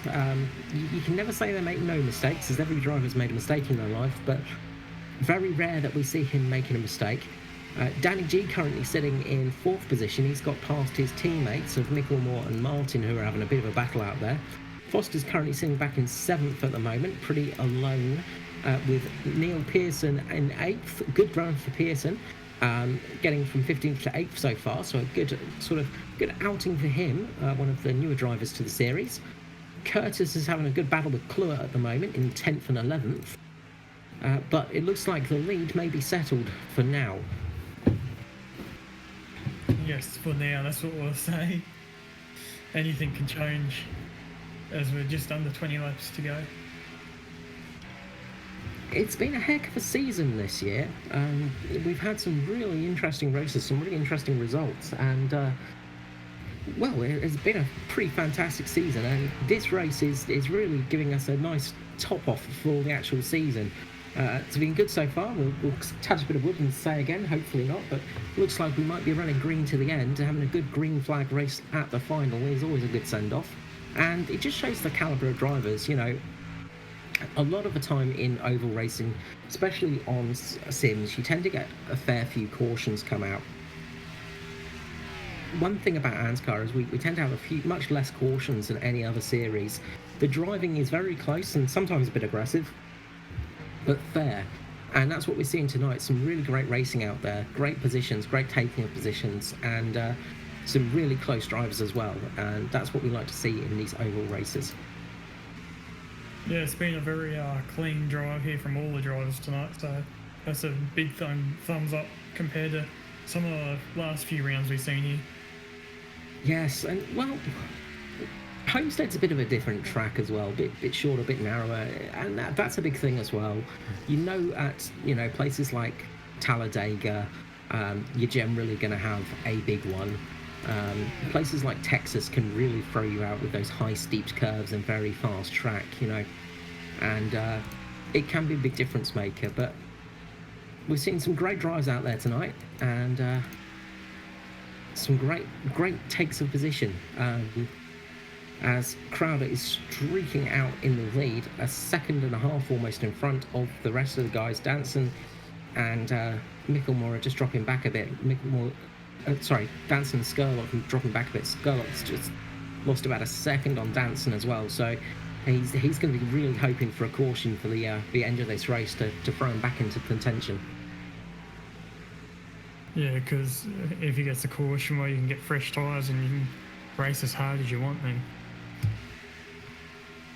Well, we've seen he's got the pace tonight. Not for the full run possibly, but for that short run, he's definitely got some serious pace. So if we do get to sort of late caution, we might see Scurlock coming back into contention here. Always the problem though, when you do stop under caution, is it is easy to make a mistake. Back down in 5th and 6th, we've got a great battle between the Mitch Motorsport boys of Michelmore and Martin. Brilliant battle going on between those guys. And we are seeing the laps start to count down for the championship hopes here, so it's always a fight against the clock. It is. And just running down a little bit further down the field, we've still got that battle between Kloet and Kloet. He's managed to get away from Curtis and now is chasing down Dave Douglas, who's currently sitting in 9th place. But it's looking pretty good out there for Crowder. He's definitely got the speed out there and had good control over this race. Yeah, after those pit stops, he came through and is now doing very well out front there. Nearly a 2-second lead back to Matt Danson. Yeah, we've seen with Crowder, he does have that speed. He is a very fast driver. And well, it shows with his other performances as well. He's always up there, and he is a very quick driver. But it's nice to see him coming over to ANZCAR as well. Being in America, of course, he has the joy of having to deal with a little bit more ping than us. But he always manages to put on a good show and have that speed. And coming over here just endorses the series a little bit as well. You know, there are some big drivers that love racing over here with us because, as I say, we've got some really good racing going on in the Cup usually. Yeah, well, you guys got the Thunder Series, the Xfinity Series, and then the Cup Series, so drivers can start off in the lower series and make their way up to drive with these bigger name drivers in the Cup Series. And it's a good learning curve as well coming up through those series. The trucks are a very different beast to drive. Trucks are... when you get your head around a truck, it's very rewarding, but of course they are very different to an actual Cup or Xfinity car. The Xfinity cars, of course, are a bit closer to your Cup cars, a bit different, of course, not as much aero, things like that. And of course they have got that new tyre model. But they're good ways to learn the craft and actually learn to get your way up into the bigger series and your way to get into the actual Cup as well. It's a good way of learning, it's a good way of getting used to how things work as well on oval races. Yeah, and we've seen drivers in the past that have jumped straight into Cup cars in real life haven't been very good because they've missed steps along the way that they need to take, whether it be in the Xfinity Series or the Truck Series in real life, and it takes away from their driving skills. We've got a good talent in Hayley Deegan coming up through the ranks at the moment, so hopefully she can do well, and Christopher Bell is another good driver that's coming up through the ranks at the moment. We all have to start somewhere. That's the big thing. You have to start somewhere, and when you start off in a good series and you get your craft built, it's a big thing about racecraft. That's one of the big things as well. Is that something you can't learn by doing practice laps? You can practice constantly out on a track and learn to be fast around a circuit on your own. But it's a different matter when you're actually racing people, because it's a very different set of skills you need. As we've still got the battle with Michelmore and Martin going on for 5th and 6th at the moment. But the best way to learn is to just drive. That's really it. It's, you know, if you do take part in the Xfinity Series or the Truck Series, you do learn an awful lot. It's a bit daunting as well to jump into a series like that, and seeing some of these drivers in there, you do feel a bit sort of, when you first start, you can feel a little bit depressed because these guys are very, very fast. But when you actually learn your way up there, it does make a big difference, and you do pick up some really good skills. Yeah, and some of these guys are real friendly in here and will help you, you know, if you ask them nicely with some tips on how to work on your racecraft and that. So we've got a great community here at ANZCAR. You'd never know it from looking at some of the races that they're friendly, but they are indeed. Different animals out on the track. Good battle for 7th and 8th at the moment as Pearson's coming up on Foster. Pearson's got a little bit more speed over Foster for the last few laps, and is on slightly fresher tyres as well, so that's going to help him out for these last few laps of the race. He might be able to nab himself up to 6th position. Yeah, I remember the first time I was in a race with a lot of these guys and you think, gee, they're a lot different than they come across when they're racing. They're a lot more friendlier and a lot more chatty and joking around. It's one of the things with drivers, they take it seriously, which is not a bad thing, but once you get away from the car, it's a different matter. You know, it does make a big difference out there. As we see Foster just getting closed in on by Pearson, sorry, for 7th and 8th, not for 6th, sorry. 6th is Jason Martin at the moment, still battling with Michelmore. But it looks like Foster might lose that position to Pearson, who's had a very good race as well. Pearson had some trouble earlier on in the race as well. One of those drivers with possible internet connection issues, so some technical difficulties for himself. But he's managed to climb his way back up there. Started out in 15th place and has clawed his way back up to 8th at the moment, and probably going to get that 7th position. Yeah, and that's not a bad result. As we've got 3 laps to go now, so getting very close to the end here, and it looks like things are going to be settled out. Of course, there is always that chance of a green-white checkered, so you never know. You never know. You can't say anything until it's over, but things are definitely looking good for Crowder as it stands. Foster is really putting on a good battle here, driving very defensively, keeping the car middle of the road, keeping Pearson just behind him. And that's another thing. Getting that car positioning just right can be very tricky. As we see there, Pearson was just getting a bit of a lunge, had to just dab the brake quickly, lose a little bit of speed there, because Foster just positioned himself centre of the track, just made it very hard for him to pass. And he goes down again, trying to get that inside line, but Foster's just keeping him just in the right position. He's going to crawl up the track a little bit. Pearson's going to get a little bit of a run here on the inside, and that could be his chance to get the move done right now. We'll see as it goes round for the next corner. The 62 running right down below Foster. Foster keeps up high, and the 62 is just going through. Good drive there by the two guys. But we'll jump to the front as it's like 132 of 133. Crowder has definitely got a good position as we come around for the final lap. And white flag is out. Scurlock's dropped off a bit from Danson. Danson's pretty much sealed himself into second place.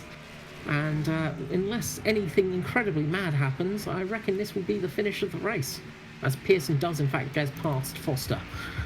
So fantastic result for Crowder tonight. Really good drive for him. From 18th all the way to first, and then you got Danson coming from 19th to second, so big drives from both of those guys. And Crowder crosses the line and gets the victory. Great job for Ashton Crowder, but another big congratulations and great job to Matt Danson, the ANZCAR Cup champion for 2019. Brilliant drive from him. Both Crowder and Danson managed to gain 17 positions in that race, were from their starting positions. Scurlock, third place. Brilliant job from him, second in the chase. He put on a great drive tonight, did everything right. Wasn't much more he could do tonight. Fantastic drive for him. Mitch Motorsport take 4th, 5th and 6th with Danny G, Josh Michelmore and Jason Martin. Neil Pearson manages to get 7th in the end. Brilliant drive for him. Congratulations on that 7th place. Foster in 8th. 9th was Dave Douglas. 10th place for Danny Kloet. Great drive from him. Good drive through the chase races as well to get himself into the final. I don't think he was expecting to get the win for the chase, but to get into the chase final was a fantastic job for him and the Middle Finger Racing guys. Stephen Wiliams in 11th. Riley Curtis in 12th place. Norman Clark 13th. Daniel Stevens 14th. Phil Otto 15th. Tristan Koch 16th. 17th was Michael Latterer. And then Nick Huslander managed to get 18th, unfortunately, after technical issues, and Jake Maloney was also out from technical issues. We see some of the guys celebrating here, Mr. Danson and Crowder. Well-deserved celebrations for those two, as Crowder does touch the wall a little bit, and it's a good job he's in the sim racing community. It's a bit not as expensive to fix a car after a tag like that, but a great job for Danson. His championship is completed with him in first place, and I've got to say it's not a big surprise for Danson to win it. He was probably the favourite with Jason Martin. Of course, unfortunately, Jason was taken out of the chase last time out. But Danson really had to fight for that one. Scurlock put on a great battle for him and really didn't make it easy. As we see Danson parking against the wall and burning it down. Got to blow that engine somehow. Okay, so as the drivers will start getting ready, getting themselves up into the racers lounge and shaking themselves off from that race. A green race, something we don't always get here, but fantastic race there from everybody. It was a really great race in the end there. Everyone kept it very clean throughout the whole race. So that's always a good thing to see. It is. It's what we like to see in motorsport. As much as a good crash is fun to watch sometimes, it's we like to see that green flag racing, and a race going green from start to finish is always a good thing. You really start to see some difference in driver styles and strategies and things like that. So a big difference from a lot of those guys. Yeah, it's always good to see how it all plays out in the end. So what I'm going to do is I'm going to grab our champion down first of all, Mr. Matt Danson. Good evening, Matt Danson. Congratulations on the championship victory. Thanks, mate. Appreciate it. Well, it wasn't an easy one by all means. It looked like you had a bit of a battle there, and starting from the back as well, you had to fight your way through the pack. How was the race for you? A long green flag one. Yeah, I tried to make it as difficult for myself as possible just by not being very good in qualifying. I mean, that's kind of been my thing. I don't think I've had a pole position at all season, but the races is where I'm strongest, and I just focus on trying to save my stuff and progress through the field. I was a little bit worried, sort of about probably 2/3 of the way through. I thought, gee, I don't know if I can get him. Like Scurlock, to his credit, probably drove the best race I've ever seen from him. And like I even said to Braden, who was spotting for me, I said like I was super proud of him, Scurlock that is, at that point, because he was just driving incredible. So shout out to him for that. But I think what won me the race, or the championship, getting ahead of Scurlock, was my pit entry. Like I made huge time on that last pit stop, and I had a pretty good run that sort of fuel run before that. So I think that was the sort of the key to the race for me. You did gain a lot of time in that pit stop, especially from the entry. We were actually watching that as you came in, and it sort of looked like you maybe had a little bit of a look just before you hit the line, but you really were aggressive in there, and that definitely helped out and gained you a fair bit of time. Of course, I think one of the other things as well, looking at your strategy as well, that sort of first stop as well, it sort of helped pay off a bit. Did you have any sort of strategy coming into this one? Were you expecting, was this your sort of optimal strategy that you could think of with that second stop as well? Were you pitting just to cover off Scurlock, things like that? I think it's kind of it just evolves based on how bad I qualify. So this one, the strat sort of, I'm always reasonably good at saving tires, so I kind of just I figured I'd stay out as long as I could at the start. Whenever whoever was leading, pit a couple laps after them and see how that worked out. But then again, that's kind of bit me in the past as well. So that's why on the last one, I knew I was getting near to him, and I felt like I had better long run than Mickey. But I figured as soon as he comes in, I'm just gonna, because I think I was within 2 seconds or something at that point. I was just wanted to cover him off, because in that way it's just a head to head. We can just race at the end. And race at the end, you did. It was some fantastic action out on the track, and with Crowder in the mix there as well. We saw some great racing out there, and it was a pleasure to watch the racing under green there from you guys.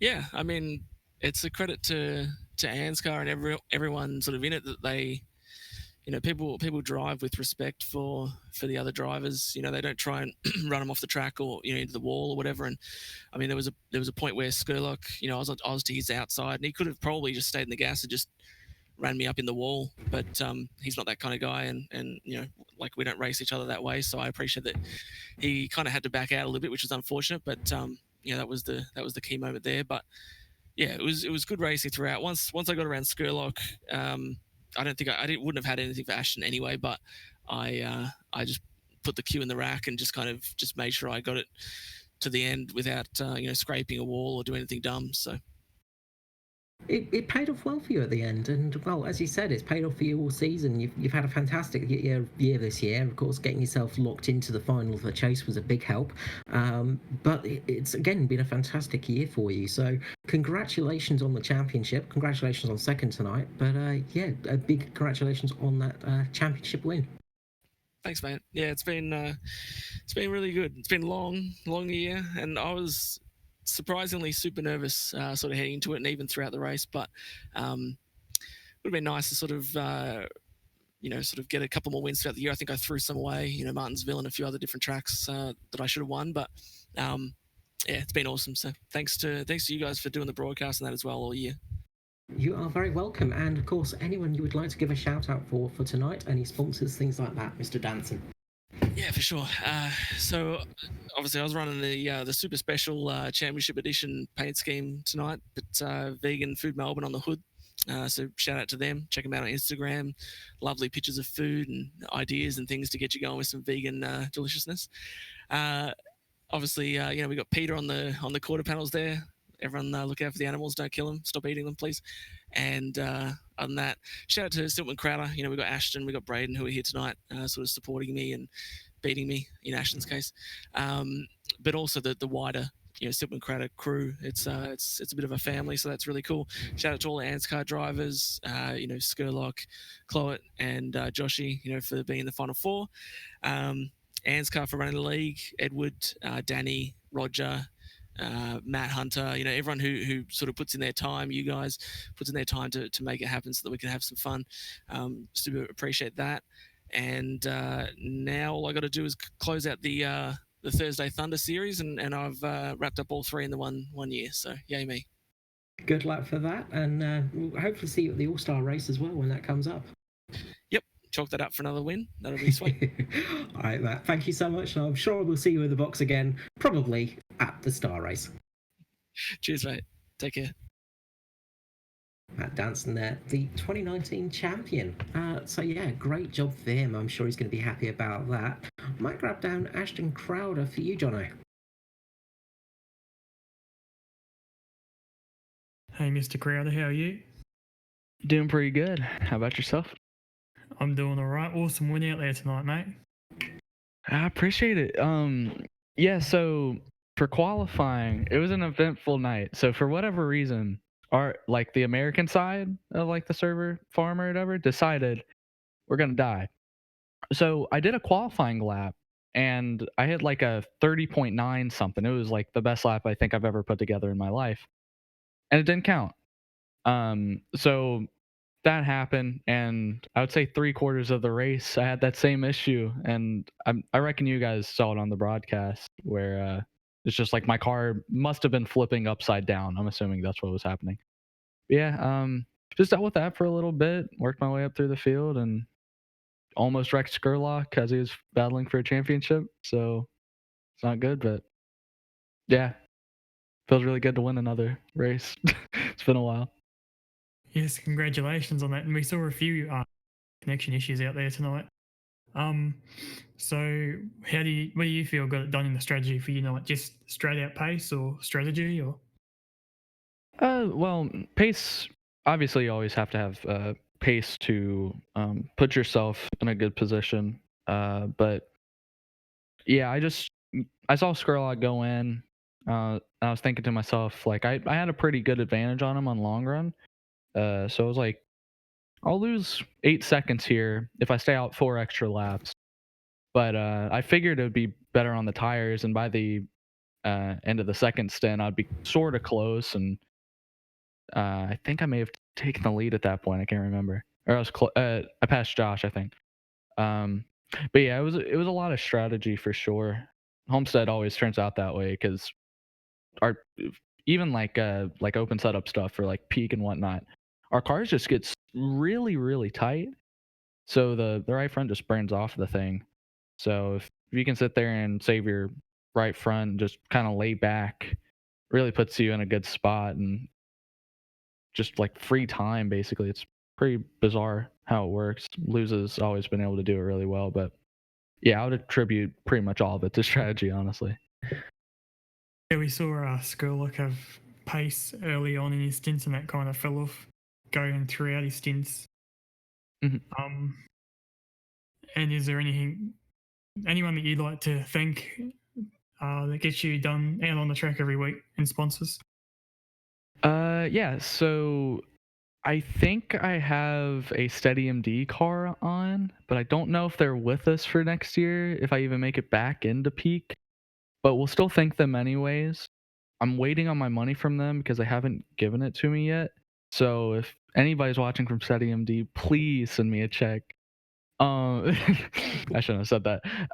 Burton Clearman Esports, Siltman Crowder Racing, just want to say big shout out to Matthew Danson for the championship. He drove a great race, always does. And as he says, it's all to do with him, nobody else. But yeah, just everybody on Siltman Crowder Racing, doing the pro series now because I didn't do my job in peak and fell out. And we got a pole this last week at Charlotte with Liam Brotherton, and we got wrecked in the race. But the team does a great job. Can't thank them enough. You guys for the broadcast. The boys for putting on this league. It's been a lot of fun. I don't know how many wins I got, top fives, any of the stats, but as Lewis Hamilton says, I'm just here for the racing. And then, he turns left and right, unlike me, where I only turn left. But yeah. Anything you'd like to add there, Carl? No, that's all good. It's great to see you up here again, Ashton. I'm sure we'll hopefully see you next season out here as well. Good luck for the Pro Series and things like that. Keep going and keep on beating Danson. He needs a bit of humility added sometimes.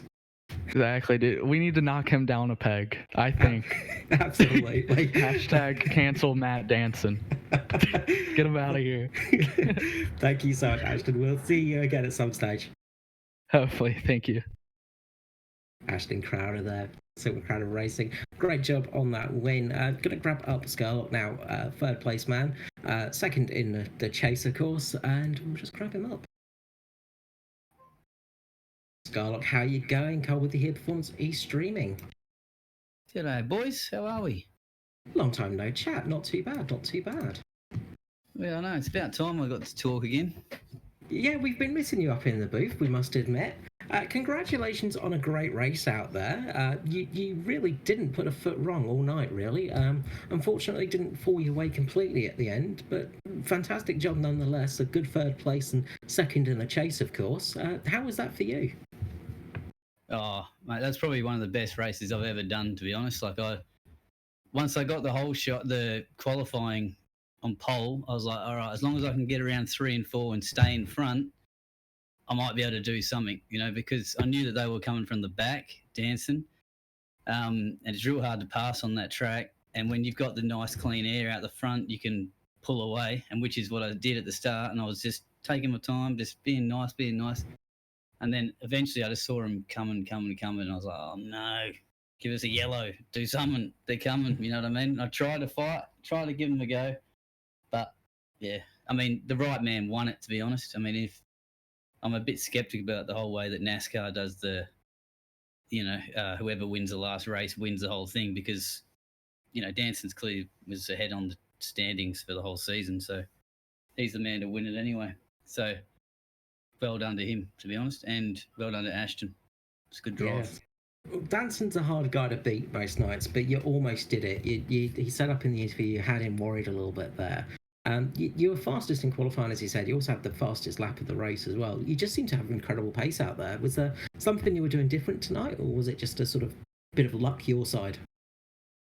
No, I did a lot of practice last week for it, and it's just something about that track just suits the flow that I've got. I don't know why. We just let off the gas, get back on. I don't know, to be honest. I used to hate that track, and I do hate it in a really tight car. I can't drive it, but in this new package, it seems to just suit me, So I'm glad that was the last race of the season. Well, you finished off strong there for sure. I mean, you've had a pretty decent season all year, really. You've been sort of up thereabouts through the season, and of course, getting through to the chase is a big thing. The chase always a controversial thing, of course, sometimes, but you've been up there and strong through the season, and you earned your way into the chase as well. With your positions and scoring, you've had a good season so far. And what do you put that down to? Oh, I don't know. I would have liked to do it a bit better, to be honest. In the last half of the season, I felt like I sort of, fell off a cliff a bit. Just coming 4th, 5th, or whatever. That's fair enough. Seeming that the guys up front are, actually Ashton is a pro, Braden's a pro. He normally races as well. I watched Danson race those guys and other pros week in, week out, and he's right up there with them. So I know that, and also Jason is, we all know what he's like. So I guess 5th isn't bad, but still, I didn't think I was making any improvements. But hopefully from this last race, I think I figured a few things out that I might be able to take into the future. Well, it's all lessons to learn for the next season, and you've got one place to improve for the end of next season now. Yep. Just like to thank everybody from Illusion, and thank the whole ANZCAR League for putting it on. thank you for you guys for doing the streams. And, yeah, well done to Matt. Great season. I've been he's taught me a few things, so hopefully one day I can beat him. Well, we'll keep our fingers crossed, and I'm sure you'll get there. You've always been improving and getting a little bit better, and a bit of a rough first half, bit of half of the season there, but with a lot of changes coming in through the series and the cars, things like that, sometimes it can happen, but looks like things are starting to go on the up path for you, so good luck for the rest. Good luck for next season, and hopefully we'll see you in the All-Star race. Yeah, I think we better cut it off now. We're making people go to sleep. Cheers, mate. We'll see you next time. Quick Scurlock there for Illusion Racing, and just before we head off, I'm just going to grab Edward Foster up to the box. Oh shit. Edward Foster, come with here, Performance streaming. Looks like we've managed to carry on the tradition from last week, grabbing you mid-curse word. How are you going? Did that happen last week? Happened Kloet last week. Oh, okay. All right. Well, yeah. Apologies for that. But if you're going to grab me without warning, that's going to happen. These things do happen indeed. First of all, how are you going? How was that race for you? Oh yeah, look, pretty lonely in the end. Actually, thought with nothing on the line, might just roll the dice and try and undercut. So, and in the end, it just didn't work. So that's basically what happened. I had sort of in the first stint, I was in there behind Danny G, and I had better pace than him after quite a few laps. I started to catch back up on him, and I could have stayed there. Passing was pretty hard, especially on old tyres. So, it's just decided to roll the dice, come to pits, see what happened, come out, have some fun, passing some cars, and all the rest of it. And normally what happens with the tyres is say, for example, you'll undercut, and then later on somebody will pit, and they'll be faster than you for like the first 10 laps or whatever, and then the performance will sort of even out, and normally you've made a net gain. But for whatever reason tonight, the gap in performance just stayed the whole way through the stint. So after I tried to undercut everyone, they were like a second quicker than me, and they stayed a second quicker than me the whole way through the stint. So it just didn't work. So I wound up P8, but that's the way it goes. Good little battle between you and Pearson at the end there as well. Looked like you had a good little fight at the end there. Yeah, he was sort of gaining in, and I was hoping that once he caught up and got in my aero wash, he might not be able to get through, might not be able to sort of progress any further than that. But yeah, he just had the tyres. So he was able to get down my inside with a couple to go. And I mean, I was quite happy to fight him hard enough, but I'm not going to do anything stupid to be 7th instead of 8th. What's the difference really? So I managed to have a good battle with Jason at the start as well. First couple of stints were around each other a lot, and held him back for a while. So it's that was good fun as well. Well, it's good to see, and it's been a good season as well for everything. One of the main reasons I called you up here, though, is just a little bit for the streaming for next season. Well, the streaming for next season is I'm fairly sure it's TBC at the moment. Yes, it's we hopefully will be back for everything. I'm pretty sure we will be. It's going to be sort of a few changes though, apparently. Yeah, there are going to be a few changes, but nothing we can talk about yet. So it's just ANZCAR has a whole is always sort of moving forward, I suppose. So there are some big changes coming next year as far as like the races themselves, the championships, the way they're laid out, and obviously the broadcasting's part of that as well. So there's a bit to do in the off season for us, but everything will be back bigger and better in 2020. That's for sure. Absolutely, and of course, just so everybody knows, just make sure to join the Facebook page for ANZCAR for future updates. Absolutely. Yes, well, thank you so much, and thank you to everyone else from ANZCAR for this season. It's been a good one, and we will see you. We'll see you for the All-Star race. Yeah, absolutely. Just before you kick us out as well, it's actually the last, I guess, official ANZCAR race tonight for Ryder Curtis Designs, my team. So, as things stand, it's not going to be around next year. So we've got the All-Star race to come. but this was the last, I guess, official point scoring ANZCAR Cup race for us. So thanks to both Riley and Dave, because they've been with us since I joined the team. They were there before I got there. And of course, Matt, two Matts in the team, and also Ryan. Those guys have been great to work with the whole time. So, onward and upward. New era begins in 2020, but it's certainly been fun with them for the last 2 years. It's going to be a shame to see them go, but they've had a fantastic season. And one more thing, thank you for the sponsorship, Mr. E53. Thank you. Edward Foster there. That's it for tonight. So thank you so much from myself and Jono, and of course Matt Hunter, our producer on the cams, for all his hard work and effort, and as well as that fantastic overlay that we have for the season. Keep your eyes open on the ANZCAR page. Make sure to join on the actual page for Facebook as well. And I'm sure we'll put out an announcement on Performance e-streaming once we know exactly what's happening next year. But there are going to be a few changes, but we will let everybody know exactly what's happening with that. And really, that's it for tonight. So from myself, Carl Withy, goodbye, and from everybody else, have a good day.